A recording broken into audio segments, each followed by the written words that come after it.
Hi, I'm Jan McLaughlin, and I'm running for Town Library Trustee.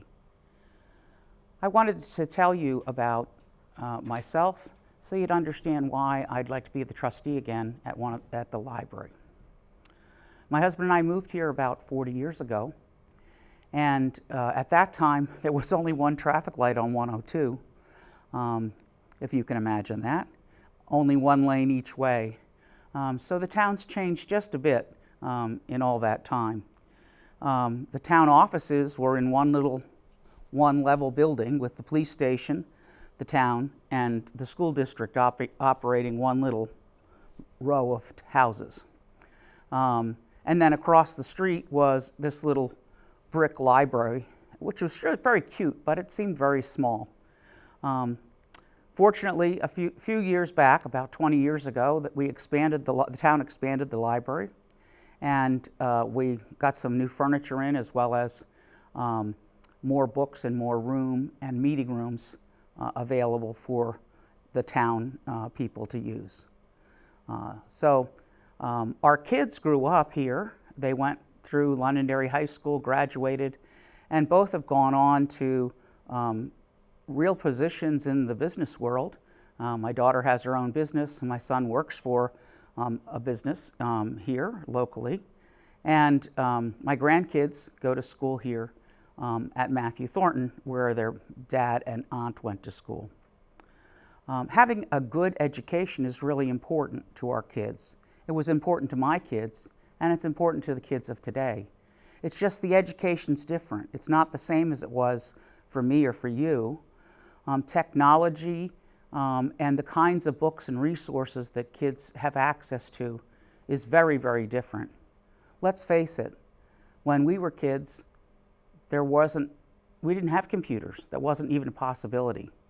I was part of the Sputnik generation, the women and men that were told to take lots of math and science. And I did, and I became a scientist at the University of New Hampshire.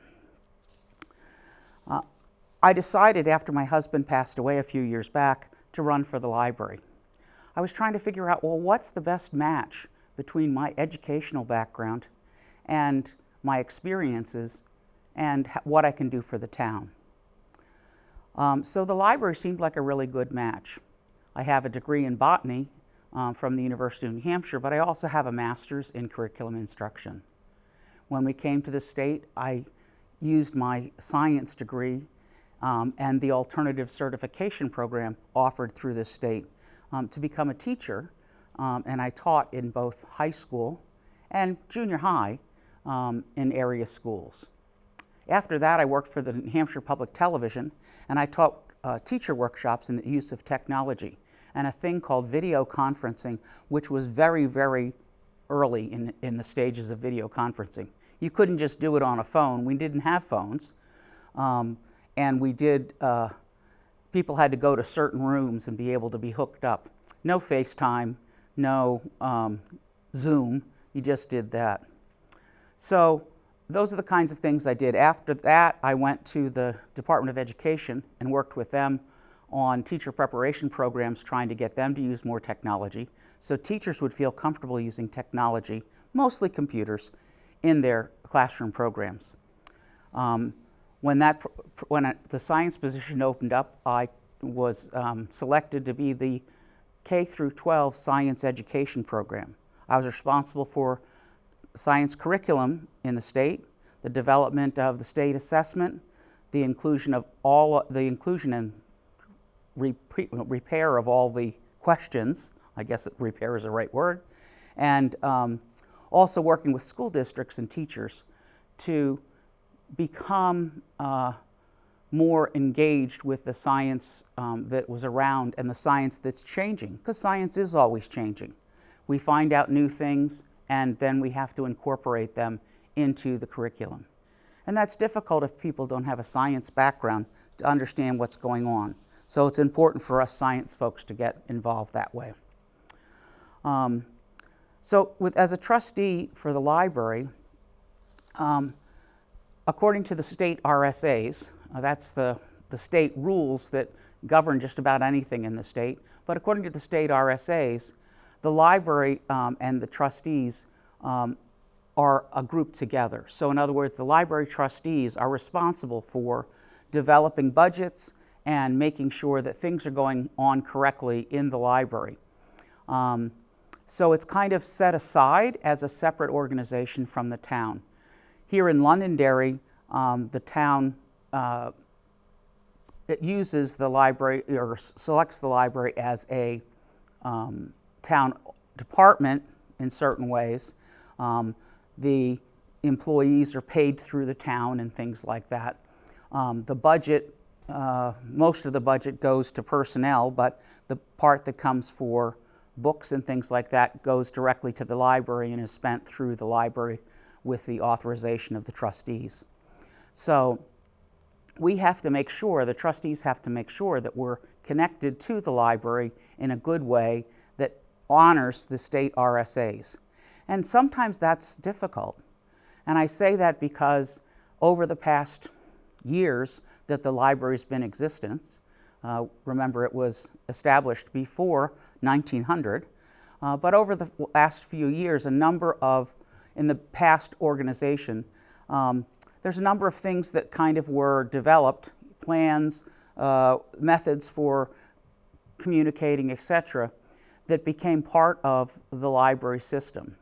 We have a wonderful director and great staff at the library, very dedicated, a lot of full-time and part-time people, and they're doing a great job. But what we have to do is look at those past practices that connect the trustees and the library to make sure that we're doing things as the state requires, but also in a manner that keeps the town and the town people involved. So that's what I would like to do, is focus on that, and that's what I have been focusing on. But when you first get elected as a trustee, wow, it's like drinking from a fire hose. It's just, there's so much information. And yes, I was supporting of the library, and I know about books and know about research, but there's a lot to know, and there's an awful lot to understand about the intricacies of working with the state RSAs and working with the library as a trustee. I took training from the New Hampshire Library Trustee Association about the RSAs. I was fortunate to have a sister who was a trustee in another town, so I had a mentor from another town I could ask questions about. Their library's a lot smaller, but it seems to have better processes connecting from the trustees to the library. So the first year or so was very learning on your feet kind of thing. And that's how I felt, and I was kind of always rushing along to try and understand what was going on. This past year, however, after 2 years of experience as a trustee, things started to click, and I started to be able to understand where I needed to make the biggest impact. I was elected as the treasurer, and I've been working with the trustees to see if we can refine how we develop the budget, spend money, and record the money, especially donations to the library, and reporting that to the state as required by state RSAs. I also am concerned about how we deal with the 91A requests. I know the town has a process for doing that, but we need to make sure that library requests also get answered in a timely manner through that office. So what's going on at the library? Well, you know, the library's not just books anymore. I guess in the past it was just books. But during COVID, I think that was the biggest view of what the library could be. You know, we could call up the library during COVID and give them a list of books. In fact, I would call and say, "Hi, it's me. You know, I like these authors." And they'd say, "Oh yeah, we've got a list of authors that you like, and here's the new books, or here are the books we have available on tape for you to listen to." and they would put together a bag, and on the certain day when there was a pickup, I could come in and pick up a whole bag of books for me to listen to during the next week. Boy, it was a savior for that time to have those books that I could listen to. And I can only imagine in families with young kids, to be able to bring new information in and out of the library would have been really important in those dismal days when we were all at home and staying away from each other.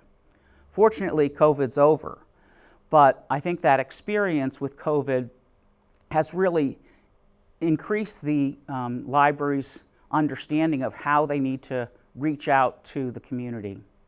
There's so many activities they do, so many programs they run, all kinds of things for adults, for kids of different ages. We have a whole group of teenagers that come here and do programs, which we really need. There's really not a place for teenagers to hang out and go do something productive in town after school. So it's really nice that the library can provide that. There are meeting rooms at the library that you can use with a friend or with a small group, as long as you have a library card and follow the rules that they've set aside. There's a big meeting room downstairs which you can organize, which you can have meetings that are open to the public, but you can have meetings downstairs. They have a library of things, so not just books. You can take out a telescope, you can take out games. They've got passes to all the museums in Boston. You can come and get a pass and either get a reduced rate or get a free admission to that organization. So the library is just not books. And all the things that you do with the library, for instance, I listen to books from the state library, but all of those things, cost something. Those costs are passed along and they come in that book line. So sometimes the things that we think are just books and periodicals also include tapes, also include what it is that you saw on Hoopla, which is a digital programming that we have. Those all cost us something, and the library has to pay for those. But it's worth paying for them because you get the resources you need. Recently we joined GMILKS, and now we have the advantage of being able to go to a whole assortment of libraries in the southern part of the state, or to get the books and resources from those libraries. So it's really good. It's really exciting. If you're in another town, you work in another town, or you're visiting another town, you can go into their library and use your card to get things out of their library. It's just that simple. Or you come in here and say, I really want this book, and we can help the library staff can help track it down. So that's kind of it. I do like the town library. I like my role as a trustee. And now that I have spent 3 years doing it, I'm really prepared to go back and really get going now. It's difficult if you send 3 new people back. We have no long-term trustees at this point. In fact, Liz Thomas and I are the only ones that have been there for 3 years. Everyone else is shorter term than that. So that makes a difference too. We have a fresh look, and that's good, but we're all at the same point of trying to get the state RSAs fresh in our minds and understand what that means. So we are trying to make improvements in how we communicate, in how we post things, and make sure that the town is and the town people are involved with what's going on at the library. We have a large group of folks that come to our meetings, and that's wonderful. We've recently started, thanks to the Town Access Center, we've recently started recording things right from the meeting room. So that's excellent. We have actually have a camera and stuff set up right there. So that'll make it easier for you to get the direct communication from what's going on in the library at home if you can't make it to our meetings. We meet the first Wednesday of every month in the meeting room downstairs at the library. My name is Jan McLaughlin, and I would like to ask for your vote on March 11th. Think about where you'd like to go, where you'd like your kids to go, and the library is the thing that's going to support it. So I'd like your vote, and I'd like to return and be a trustee again for the town of Londonderry. Thank you very much.